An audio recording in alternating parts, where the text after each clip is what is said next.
10th Standard, Unit 1, Poem, Life, written by Henry Van Dyke.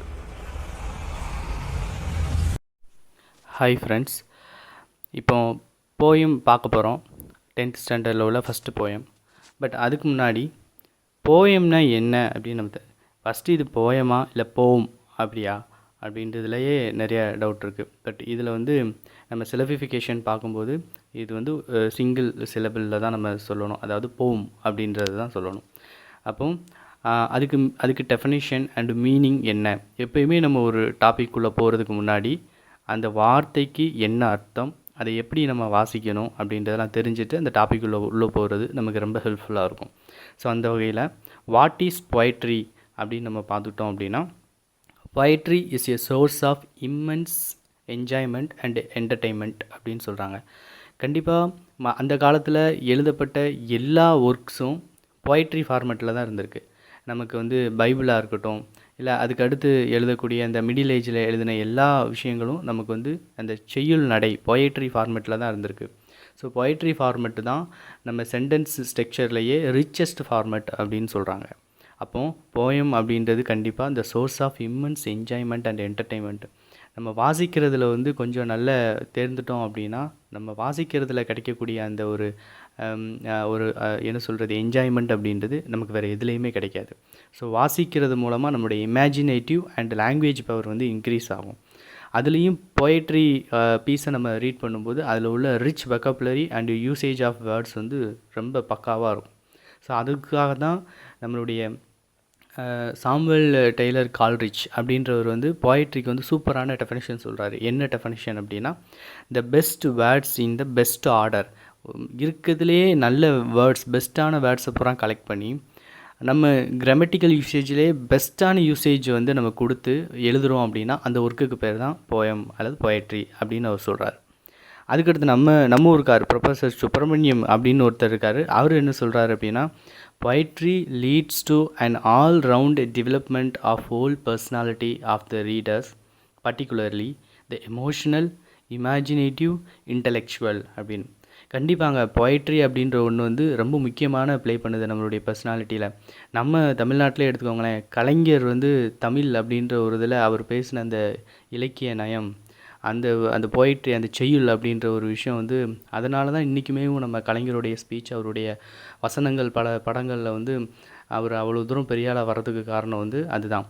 அறிஞர் அண்ணா அவர் use பண்ண language, அவர் use பண்ண அந்த poetry, அந்த மாதிரியான விஷயங்கள். ஸோ பொயட்ரி அப்படின்றது வந்து நம்மளுடைய பர்சனாலிட்டி டெவலப்மெண்ட்டில், அதுலேயும் நம்ம எமோஷ்னலாக ஒருத்தவங்களோட கனெக்ட் ஆகிறதுக்கு, நம்மளுடைய இமேஜினேட்டிவை வந்து இன்னும் இன்க்ரீஸ் பண்ணி என்ஹென்ஸ் பண்ணி கொடுக்கறதுக்கு, நம்மளுடைய இன்டலெக்சுவல் நம்ம வந்து எந்த அளவுக்கு ஒருத்தவங்கக்கிட்ட பேசும்போது கரெக்டாக பேசணும் அப்படின்னா காரியம் நமக்கு நடந்துடும். அந்த மாதிரியான எல்லா விஷயத்துக்கும் பொயட்ரி அப்படின்ற ஒன்று நம்மளை வந்து லீட் பண்ணுது அப்படின்னு வந்து சொல்கிறாரு. Poetry is the thing of beauty. அதாவது பொயட்ரி வந்து ஒரு பியூட்டிஃபுல்லான திங் அப்படிங்காரு. என்னென்ன விதத்தில் அது பியூட்டிஃபுல்லாக இருக்கும் அப்படின்னா, பியூட்டி ஆஃப் ஃபார்ம், அந்த ஃபார்மேஷனில் வந்து அது பியூட்டியாக இருக்கும். பியூட்டி ஆஃப் தாட், ஒரு போயம்ன்ற சாதாரணமாக இருக்காது. அந்த போம்குள்ளே கண்டிப்பாக நிறையா வந்து தாட்ஸ் வந்து, அதாவது எண்ண செறிவுகள் வந்து அதிகமாக இருக்கும். ஒரு ப்ரோஸ், ஒரு நியூஸ் பேப்பரில் ரீட் பண்ணுற லாங்குவேஜை காட்டிலும் ஒரு புக்கில், ஒரு லிட்ரரி பீஸில் நம்ம வாசிக்கக்கூடிய பொயட்ரியில் உள்ள ஒரு லைன் வந்து நிறையா மீனிங் வந்து கொடுக்கும். அதுதான் மேட்ரிங்க. அப்புறம் மூட் அண்ட் ஃபீலிங். கண்டிப்பாக நம்ம வந்து சோகமான ஒரு விஷயம், ஒரு மூடில் இருக்கோமா இல்லை ஹாப்பியாக இருக்கோமா, எதனாலுமே பொயட்ரியில் அழகாக நம்மளால் கொடுக்க முடியும். ஸோ அதான் பொயட்ரி அப்படின்றது என்னன்னு நம்ம புரிஞ்சுக்கிட்டோம் அப்படின்னா அடுத்து படிக்கக்கூடிய பொயட்ரியை எல்லாத்தையுமே நம்ம வந்து என்ஜாய் பண்ணி நம்மளால் படிக்க முடியும். பொயட்ரினா என்னன்னு பார்த்துட்டோம். அப்போ பொயட்ரினா என்னன்னு பார்த்துட்டோம் அப்படின்னா, அந்த பொயட்ரி அப்படின்ற ஃபார்மை இன்ட்ரொடியூஸ் பண்ணியிருப்பாங்க ஒருத்தர். அதில் வந்து ரொம்ப ஃபேமஸ் ஆகியிருப்பாங்க. அதில் நிறைய இன்னோவேஷன்ஸ் கொண்டு வந்திருப்பாங்க. அப்படிங்கும்போது இது எல்லாத்துலேயுமே நிறைய ஒர்க்கு அவங்க லைஃப்பில் கொடுத்தவங்கள அதை ஃபவுண்டர்னு சொல்லலாம், இல்லை ஃபாதர்னு சொல்லலாம். அப்போது who is the father of English poetry அப்படின்னு நம்ம கேட்டோம் அப்படின்னோம்னா, கண்டிப்பாக அது ஒரு பேசிக்காக எல்லா இங்கிலீஷ் படிக்கிற ஸ்டூடெண்ட்ஸும் தெரிஞ்சுக்கக்கூடிய ஒன்று தான். ஃபாதர் ஆஃப் இங்கிலீஷ் பொயட்ரி அப்படின்னு சொல்கிறோம்னா அது யாரை சொல்லுவோம் அப்படின்னா, ஜெஃப்ரி சாசர் அப்படின்றவர் தான். அவர் 1343லேருந்து 1400 வரைக்கும் இருந்தவர். ஸோ இப்படி சொன்னது யார் அப்படின்னா மேத்யூ ஆர்னால்ட் அப்படின்ற ஒரு போயட் தான் இவர் வந்து இப்படி சொல்லியிருக்கார். அவர் வந்து நல்ல கிரிட்டிசிசம் பண்ணுவார். ஒருத்தர் எழுதின ஒர்க்கை நல்லா கிரிட்டிசைஸ் பண்ணுவார். இப்படி கிரிட்டிசைஸ் பண்ணதில் இவருடைய ஒர்க் வந்து அந்த அளவுக்கு இன்ஃப்ளூயன்ஸாக இருக்குன்றதுனால ஃபாதர் ஆஃப் இங்கிலீஷ் பொயட்ரின்னு இவரை தான் சொல்லுவாங்க. ஃபாதர் ஆஃப் இங்கிலீஷ் லிட்ரேச்சரும் இவரை தான் சொல்லுவாங்க. ஸோ இவரை என்ன மிடில் ஏஜில் வாழ்ந்த ஒரு ஆள். இவருடைய ரொம்ப முக்கியமான ஒன்று என்ன கொட்டேஷன்ஸ் அப்படின்னா time and tide wait for no men அப்படின்னு சொல்கிறது. இன்னொன்று முக்கியமானது people can die of mere imagination. Just இமேஜினேஷன்னாலேயே சில விஷயங்கள் இல்லாத விஷயங்களை இமேஜின் பண்ணுறதுனாலேயே அவன் சாகிறதுக்கு கூட வாய்ப்பு இருக்குது அப்படின்ற மாதிரியான ரொம்ப இம்பார்ட்டண்டான கொட்டேஷன் அப்படின்றதெல்லாம் இவர் கொடுத்த கொட்டேஷன் தான். கண்டிப்பாக வாய்ப்பு இருந்தால் இவரை பற்றியும் இவர் எழுதின நிறைய ஒர்க்ஸ் இருக்குது, அதை பற்றியும் படித்து பாருங்கள். பொயட்ரினா என்னன்னு பார்த்துட்டோம், அதுக்குண்டான டெஃபனிஷன்ஸையும் பார்த்துட்டோம். பொயட்ரினா அப்போ who is the father of English poetry அப்படின்னு பார்த்தோம் அப்படின்னா ஷெஃப்ரி சாசர், அதையும் பார்த்துட்டோம். ஸோ இதுவும் பார்த்துட்டோம். அப்போ பொயட்ரி அப்படின்னா பொயட்ரியில் நிறையா ஃபார்ம்ஸ் இருக்குது. அதில் என்னென்ன டைப்ஸ் ஃபார்ம்ஸ் இருக்குது அப்படின்னா பொய்டிக்கல் டைப்ஸ் அப்படின்னம்னா lyric, the ode, the sonnet, the elegy, the epic, the ballad, the satire, இந்த மாதிரி இருக்குது. ஸோ இதுலேயும் ஒவ்வொன்றுக்கும் இண்டிவிஜுவலான definitions and meaning Tamil explanation வேணும் அப்படின்னா கமெண்டில் கேளுங்க. இதுக்கு நம்ம செப்பரேட்டாக ஒரு வீடியோ போடுவோம். ஸோ இதில் வந்து த சானட் அப்படின்னு தேர்ட் இருக்கக்கூடிய இந்த ஃபார்மை தான் நம்ம வந்து லைஃப் அப்படின்ற போயத்தில் நமக்கு வந்து ஃபஸ்ட்டு போயத்தில் வந்து கொடுத்துருக்காங்க. சானட் ஃபார்மில் தான் இந்த போயம் வந்து நமக்கு இருக்குது. அப்போ சானட் அப்படின்னா என்னென்னா, சானட் அப்படின்ற வேர்டு வந்து ஒரு இட்டாலியன் வேர்டு. சானட்டோ அப்படின்ற வேர்ட்லேருந்து சானட் அப்படின்ற இங்கிலீஷ் வேர்டு வந்து நமக்கு மேக் பண்ணியிருக்காங்க. அப்போ சானட் அப்படின்றதுக்கு மீனிங் என்ன அப்படின்னா லிட்டில் சாங் அப்படின்னு அர்த்தம், அல்லது ஸ்மால் லிரிக். சின்னதாக ஒரு போயம் கம்போசிஷன் இருக்குதுலையே அதை தான். அப்போ சின்னதாக அப்படின்னா எவ்வளோ அப்படின்னா 14 லைன்ஸ் தான் இருக்கும். 14 லைன்ஸ் அப்படின்னா இதை ரெண்டாக பிரிச்சிருப்பாங்க. 8 லைன் ஃபஸ்ட்டு ஸ்டான்ஸாகவும் அடுத்த ஒரு 6 லைன் வந்து அடுத்த ஸ்டான்ஸாகவும் இருக்கும். இப்போது போயமில் நடுவில் ஒரு 5 லைனாகவோ 4 லைனாகவோ பிரிச்சுருந்தாங்க அப்படின்னா அதை நம்ம ஸ்டான்ஸான்னு சொல்லணும். அதே இது ஒரு ப்ரோஸில் ஒரு 5 லைனாக பிரிச்சுருக்காங்க அப்படின்னா அதை நம்ம பேராகிராஃப் அப்படின்னு நம்ம சொல்லணும். Hi students, 10th standard unit 1 first poem life. Henry Van Dyke அப்படின்றவர் எழுதின போயம் தான் லைஃப். இப்போ இருக்கிற லைஃப் சுச்சுவேஷனில் கண்டிப்பாக சின்ன பையன்லேருந்து பெரிய பெரிய ஆட்கள் வரைக்கும் என்னடா லைஃப் இது அப்படின்னும் இப்படிதான் லைஃப் இருக்கணும் அப்படின்னும் கண்டிப்பாக அது ரெண்டில் ஏதாவது ஒரு விஷயத்த நம்ம வாழ்க்கையில் சொல்லியிருப்போம். இப்போ லைஃப் அப்படின்னா என்ன, லைஃப் அப்படின்றத நம்ம எப்படி ஹேண்டில் பண்ணணும் அப்படின்றதுக்கு லிட்ரேச்சர், அதாவது இலக்கியம் அப்படின்றதுல நிறைய ரெஃபரன்ஸ் நமக்கு இருக்குது. ஏன் அப்படின்னா லிட்ரேச்சர் அப்படின்னாலே வாழ்க்கை அப்படின்னு தானே அர்த்தம். லிட்ரேச்சர் அப்படின்றதுக்கு டெஃபினிஷனே மிரர் ஆஃப் லைஃப் தான். நம்ம லைஃப்பில் என்ன நடக்கோ அதை தான் லிட்ரேச்சரில் சொல்லியிருக்காங்க. ஸோ நம்ம லைஃப் அப்படின்றத பற்றின ஒரு அழகான மோட்டிவேட்டடான ஒரு போயம் தான் 10th ஸ்டாண்டர்டில் ஃபஸ்ட் போயம். இது மெமரி போயமும் கூட. லைஃப் அப்படின்ற போயம் எழுதினவர் வந்து ஹென்ரி வேன் டைக். ஸோ கண்டிப்பாக நான் ஒவ்வொரு இதுலேயும் சொல்கிற மாதிரி தான் ஒரிஜினல் டெக்ஸ்ட் ரொம்ப ரொம்ப முக்கியம். ஒரிஜினல் டெக்ஸ்ட் ரீட் பண்ணிக்கோங்க. ஒரிஜினல் டெக்ஸ்ட் ரீட் பண்ண கற்றுக்கிட்டா கண்டிப்பாக லைஃப்பில் நம்ம மற்ற எந்த விஷயங்கள் வந்து லேர்ன் பண்ணணும் அப்படின்னாலும் அந்த ரீடிங் அப்படின்ற ஒரு விஷயம் வந்து ஹெல்ப் பண்ணும். ஸோ ஃபஸ்ட்டு போயமை வந்து நம்ம பார்க்கலாம். போயத்தை ரீட் பண்ணுறேன், அப்புறம் போயத்துக்கு மீனிங் என்ன அப்படின்னு. Let me but live my life from year to year with forward face and unreluctant soul, not hurrying to nor turning from the goal, not mourning for the things that disappear in the dim past, nor holding back in fear from what future wails, but with a whole and happy heart that pays its toll to youth and age and travels on with cheer. So let the way wind up the hill or down,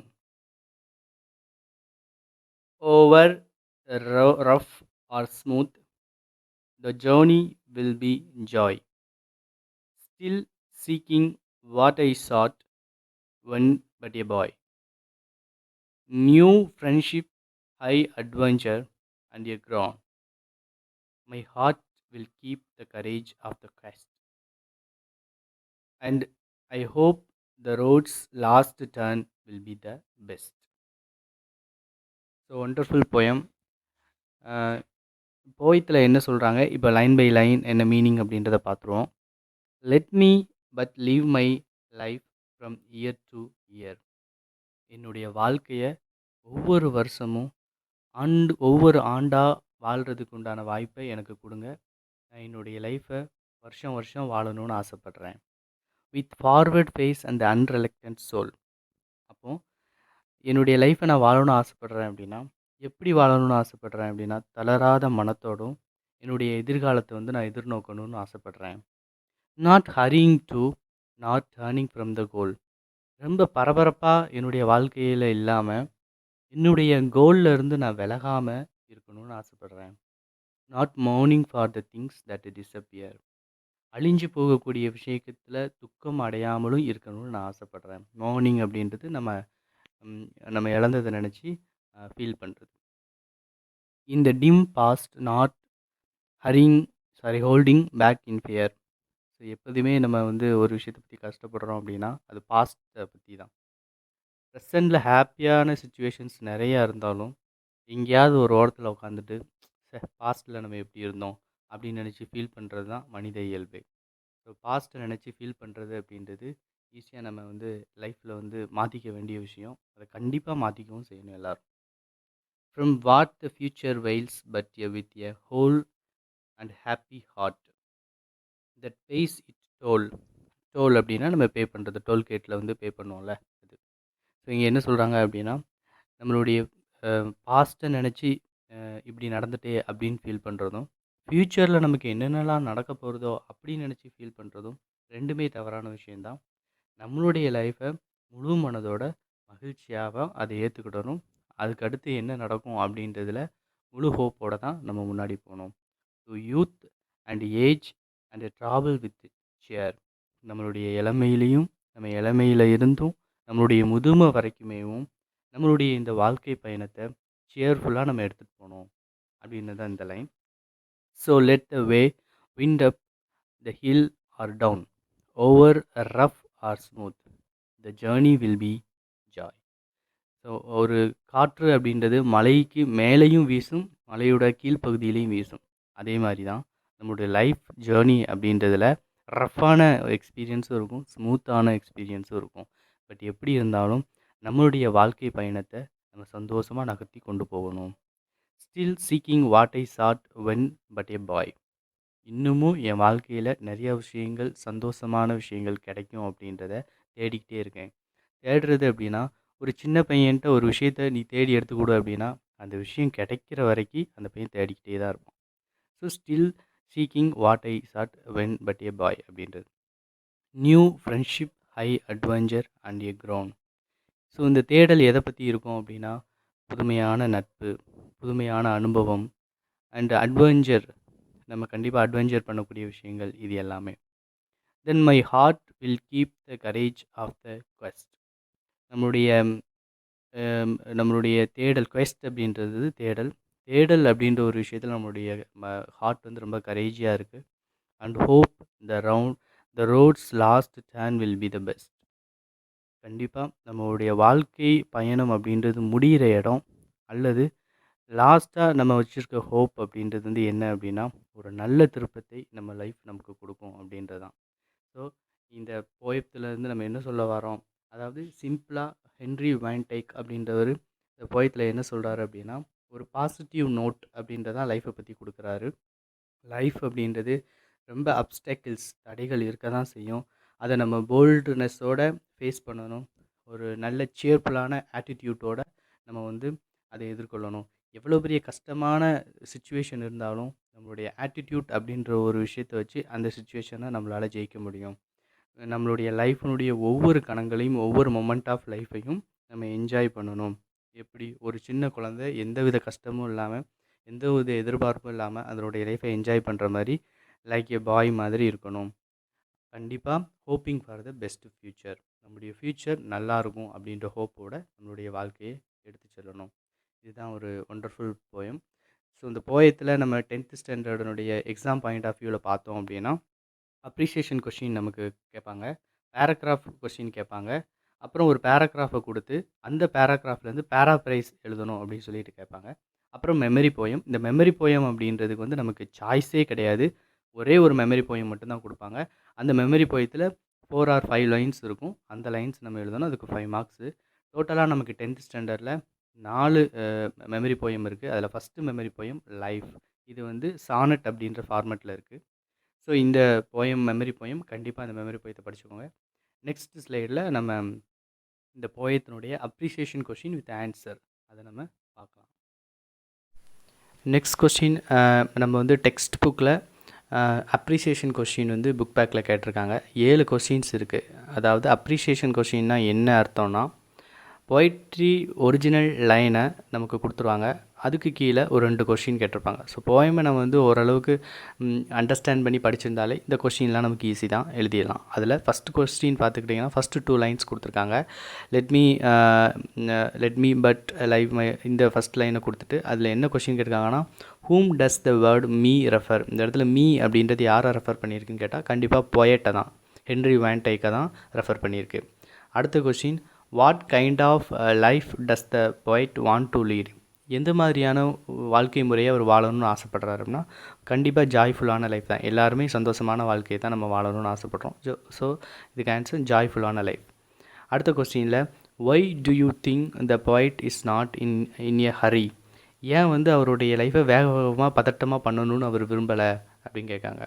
the poet does not want to move away from his goal.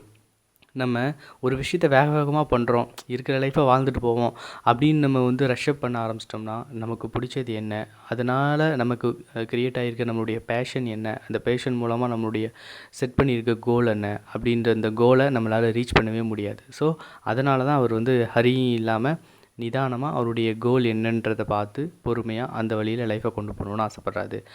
Next question, what should one not மோன் for. எதுக்காக நம்ம Moon அப்படின்னு ஏற்கனவே சொல்லியிருக்கோம், பழைய காலத்தில் நினச்சி வருத்தப்படுறது.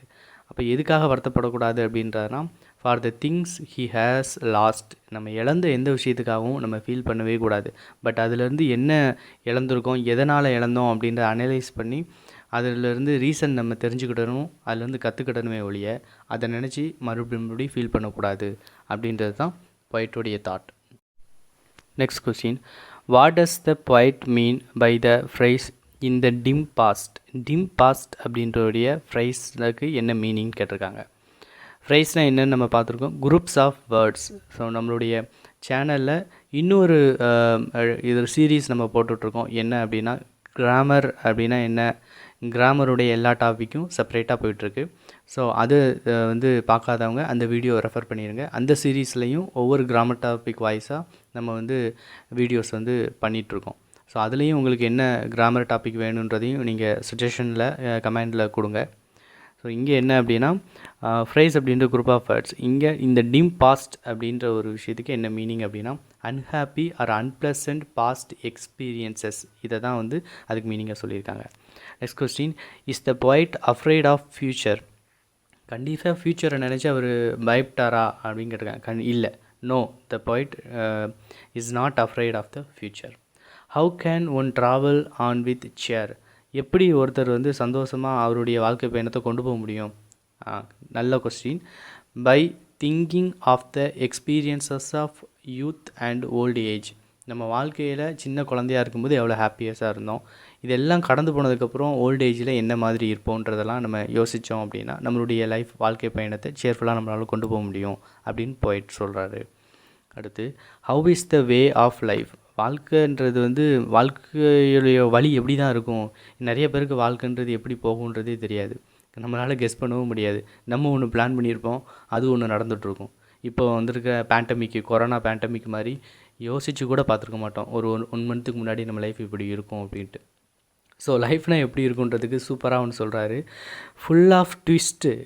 இந்த ட்விஸ்ட்டை யாரும் எதிர்பார்த்துருக்க மாட்டோம். So full of twist, turns and ups and downs. வாழ்க்கையில் சந்தோஷமாக மட்டுமே இருந்துகிட்ருப்போமா, சிரிச்சிட்டே இருப்போமா, இருக்கவே இருக்காது. கண்டிப்பாக அப்ஸ் அண்ட் டவுன்ஸுன்றது லைஃப்பில் இருக்கும். திருவள்ளுவரே சொல்லியிருக்காரு, பிறவி பெருங்கடல் நீந்துவார் நீந்தாதார் இறைவனடி சேராதார். அப்போ நம்மளுடைய இந்த பிறவி, இந்த லைஃப் அப்படின்றதே ஒரு மிகப்பெரிய ஒரு ஓஷனை வந்து நம்ம நீச்சல் அடித்தே வந்து கிராஸ் பண்ணுற மாதிரி. அப்போ ஒரு ஓஷனை நீச்சல் அடித்து கிராஸ் பண்ணுறது சாதாரண விஷயம் இல்லை. அது மாதிரி தான் நம்மளுடைய லைஃபு. ஸோ நம்மளோட லைஃப்பில் அப்ஸ் அண்ட் டவுன்ஸ் இருக்க தான் செய்யும். நம்ம அதை வந்து என்ன மென்டாலிட்டியில் என்ன ஆட்டிடியூட்டில் எடுத்துக்கிறோன்றதை பொறுத்து தான் அது சந்தோஷமாகவும் எப்படி இருக்குது அப்படின்றத பொறுத்தும். ரஃப் அண்டு சம்டைம்ஸ் ஸ்மூத் எல்லாமே கலந்தது தான் லைஃப். அதை தான் அவர் சொல்கிறாரு. அடுத்து how should be the journey of life. நம்மளுடைய லைஃப் ஜேர்னி எப்படி இருக்கும் அப்படின்ற question. Joyful and looking ahead. கண்டிப்பாக சந்தோஷமான ஒன்றா தான் இருக்கும். What did the poet seek as a boy. ஒரு சின்ன பையன் மாதிரி லைஃப்பில் பொய்ட் என்னத்தை தேடுறாரு? நியூ ஃப்ரெண்ட்ஷிப்பை தேடுறாரு. High adventure and a crown. So friendship, new relationship, அப்புறம் அவர் ஹை அட்வென்ச்சர் பண்ணுறதுக்கு உண்டான விஷயத்தெல்லாம் அவர் லைஃப்பில் தேடுறாரு. What kind of quest does the poet seek here. எந்த மாதிரியான ஒரு தேடல் அவருக்கு லைஃப்பில் இருக்குது அப்படின்னா, எந்த மாதிரியான இதுனா, the courage of the heart. இந்த poet seeks for the courage of the heart. எந்த சுச்சுவேஷன்லேயும் நம்மளுடைய ஹார்ட் வந்து கரேஜியஸாக இருக்கணும் அப்படின்ற ஒரு சீக்கிங் வந்து அவருக்கு இருக்குது. What is the poet's hope. பொயட்டினுடைய நம்பிக்கை என்னது அப்படின்னா, that everything in his life journey will be the best. அவர் வந்து ஒரு ஆப்டிமிஸ்டிக், எல்லாமே நல்லதாகவே நடக்கும் அப்படின்னு சொல்லிட்டு வச்சுருக்கக்கூடிய ஒரு சிந்தனை. என்ன அப்படின்னா, லைஃப்பில் கடைசியாக முடியக்கூடிய நமக்குன்னு ஒரு டேர்னிங் பாயிண்ட் வரும். அந்த டேர்னிங் பாயிண்ட்டு இப்போ இருந்த எல்லாத்த காட்டிலும் ஒரு பெஸ்ட்டாக தான் இருக்கும் அப்படின்னு ஒரு ஹோப்பு. அடுத்து identify the rhyming words given the lines. அதாவது மேலே ஒரு பேராகிராஃப் கொடுத்துருப்பாங்க போயத்துலேருந்து. அந்த போயத்தில் ரைமிங் வேர்டுனா என்னது? ரைமிங் வேர்டுனா ஒரே மாதிரியான ஓசைகளில் முடியக்கூடிய ஃபியர், சியர், ஹோல், டோல், இது எல்லாமே. ஸோ இது ரொம்ப ஈஸி தான், நம்ம எடுத்து எழுதிக்கலாம். அடுத்ததில் ரைமிங் ஸ்கீம். இந்த இதில் ரைமிங் ஸ்கீம் எப்படி எழுதணும் அப்படின்னா, ஒரு பேராகிராஃப் கொடுத்துருப்பாங்க. அந்த பேராகிராஃபில் உள்ள ஒவ்வொரு 4 லைன் இருக்கும். ஐ மீன் ஒரு ஸ்டான்ஸா, அந்த ஸ்டான்ஸால் 4 லைன் இருக்கும். அந்த 4 லைனில் லாஸ்ட் வேர்டு பார்த்துக்கிட்டிங்க அப்படின்னா, இயர், இதில் வந்து லாஸ்ட்டு வந்து இயர்னு முடிஞ்சிருக்கு. அடுத்ததில் சோல்னு முடிஞ்சிருக்கு. அடுத்ததில் கோல்னு முடிஞ்சிருக்கு. அடுத்து டிஸப்பியர்னு முடிஞ்சிருக்கு. ஸோ லாஸ்ட்டு வேர்டை மட்டும் நம்ம அண்டர்லைன் பண்ணி எடுத்துக்கிடணும். அந்த வேர்டு ஃபஸ்ட்டு வேர்டுக்கு நம்ம ஏ அப்படின்னு போட்டுக்கிடணும். அடுத்து பாருங்கள், இயர் அப்படின்னு முடிஞ்சிருக்க மாதிரியே சோல் முடிஞ்சிருக்கா? இல்லை, அது வித்தியாசமான ப்ரொனன்சியேஷனில் முடிஞ்சிருக்கு. அப்போ அதுக்கு பீன் போட்டுக்கிடணும். த கோல், அடுத்தது கோல் அப்படின்றது வந்து சோல் அப்படின்ற மாதிரி முடிஞ்சிருக்கு. ஸோ சோலுக்கு என்ன லெட்டர் போட்டோம்? பீன் போட்டோம் இல்லையா? அதே லெட்டரை இங்கே பீன் போட்டுறணும். அடுத்து பாருங்கள், டிஸப்பியர் அப்படின்றது எது கூட மேட்ச் ஆகுது? இயர் அப்படின்றதோட மேட்ச் ஆகுது. ஸோ இயர் அப்படின்றதுக்கு நம்ம என்ன லெட்டர் போட்டோம்? ஏ அப்படின்னு போட்டோம். அப்போ டிஸப்பியருக்கும் நம்ம ஏ தான் போடணும். இப்போ டோட்டலாக இதனுடைய ரைமிங் ஸ்கீம் என்னன்னு பார்த்தோம் அப்படின்னா, ஏ பி பி ஏ. இது ஒன்றுக்கும் நடுவில் வந்து கமா நம்ம போடணும். கண்டிப்பாக செப்பரேட் லெட்டர் தான். நீ பாட்டில் அப்பான்னு எழுதிடக்கூடாது. ஸோ இதையும் நம்ம பார்த்துக்கிட்டணும். இன்னொன்று, ஒரு போயம் அப்படின்னு நம்ம பார்த்தா அதில் உள்ள பொயட்டிக் டிவைசஸ், அதாவது ஃபிகர்ஸ் ஆஃப் ஸ்பீச் அப்படின்னு சொல்லுவாங்க, அதையும் நம்ம வந்து பார்க்கணும். அதுவும் வந்து ஒரு கொஸ்டினாக வரும். ஸோ அது பார்க்குறதுக்கு முன்னாடி அந்த ஃபிகர்ஸ் ஆஃப் ஸ்பீச்சுக்கு தனி video and explanation, Tamil explanation வேணும் அப்படின்னாலும் அதையும் கமெண்டில் கேளுங்க. அதை பொறுத்து உங்களுக்கு வீடியோ நான் அப்லோட் பண்ணுறேன்.